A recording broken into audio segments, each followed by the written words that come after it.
అనేది healing process అన్నమాట. ఈ హీలింగ్ ప్రాసెస్ లో మనం ఏదైనా కూడా క్లియర్ చేసుకోవచ్చు.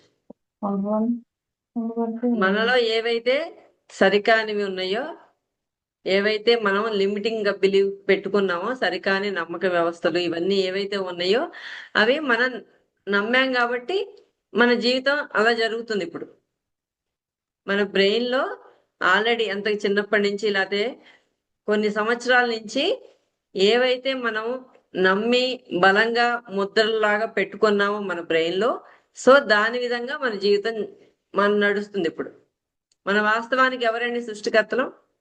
మనమే కదా. మన వాస్తవానికి మనమే సృష్టికర్తలం. కాబట్టి మనం ఇప్పటిదాకా మన జీవితం ఇలా ఉందంటే దానికి కారణం ఎవరు?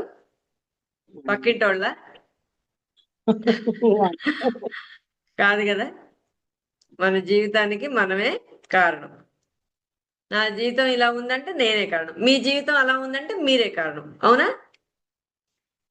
కాబట్టి ఇప్పుడు ఈ జీవితం బాగుంది అంటే ఓకే, కంటిన్యూ అవ్వండి. ఇంకా మార్చుకోవాలని ఎంతమందికి అనిపిస్తుంది మీకు? మార్చుకోవాలని అనుకుంటున్నారా? ఇట్లాగే బాగుందా? మార్చుకోవాలనుకుంటున్నారు అందరూ? మార్చుకోవాలనుకుంటే ఎవరి చేతుల్లో ఉంది?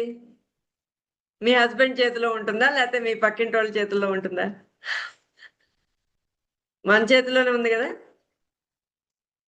కాబట్టి ఇప్పుడు మన జీవితం ఇప్పుడు డిసైడ్ అయ్యాం, మనం మార్చుకోవాలని డిసైడ్ అయ్యాం, మనం యాక్సెప్ట్ చేయాలి. ఇప్పుడు ఇప్పుడు ఇలా ఉందంటే వాస్తవం, అంటే గతంలో మనం సృష్టించుకున్నాం ఇలా ఉండాలి అని. మనకి తెలియకుండా, మనకి తెలియదు ఇలా ఆలోచిస్తే ఇలా జరుగుద్ది, ఇలా ఇలా పదే పదే రిపీట్ చేస్తే ఇలా అయ్యింది నా జీవితం అనేది మనకు తెలియకుండా అయిపోయింది.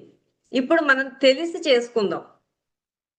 మనం తెలిసి మనం పాజిటివ్ గా క్రియేట్ చేసుకుంది. ఇప్పటిదాకా సరికాని విధంగా అంటే నెగిటివ్ గా ఆలోచించి, అమ్మో నాకు అది అవుతుందేమో, నాకు అది వస్తుందేమో, నాకు ఆ రోగం వస్తుందేమో, ఈ రోగం వస్తుందేమో, అదేమో ఇదేమో అని భయాలు ఇవన్నీ టెన్షన్లు పడి మనమే సృష్టించుకున్నాం ఇలా. మనం సంపూర్ణ ఆరోగ్యంతో నేను ఉంటాననేది ఇప్పుడు మీరు డిసైడ్ అయ్యి, ఇప్పుడు నేను ఉండాలి, నేను ఉంటాను అంతే. కానీ మీరు ఎప్పుడైతే ఫిక్స్ అయ్యి పాజిటివ్ గా థాట్స్ పంపిస్తా, పాజిటివ్ గా ఆలోచన చేస్తూ దానికి తగ్గట్టుగా మనం క్రియేట్ చేసుకుంటూ ఉంటాం. త్రూ మన సెషన్స్ లో అవే జరుగుతూ ఉంటాయి. అఫర్మేషన్స్, విజువలైజేషన్స్, ఇంకా మెడిటేషన్స్ జరుగుతాయి.